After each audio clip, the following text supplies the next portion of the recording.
ভাবে যে আমি এটা করতে পারবো না, এটা করতে পারবো না, এদিকে যেতে পারবো না। কিন্তু এখানে বা আমাদের কত যে অপরচুনিটি আছে একটা মেয়ে হয়ে বিভিন্ন জায়গায় গিয়ে নলেজ শেয়ারিংয়ে, নলেজ লার্নিংয়ে, আমরা আসলে অনেকেই বুঝি না।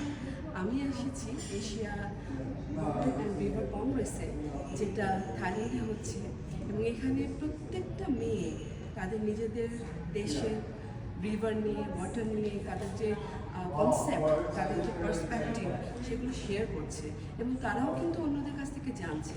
তাহলে নলেজ শেয়ার করেন বা নলেজ লার্ন করার জন্য কিন্তু এক জায়গায় কমফোর্ট জোনে থাকলে হবে না, বাইরে যেতে হবে, জানতে হবে, মিশতে হবে মানুষের সাথে। তাহলেই কিন্তু knowledge sharing, knowledge experience and knowledge learning সব কিছুই কিন্তু possible for a women, because of women is power.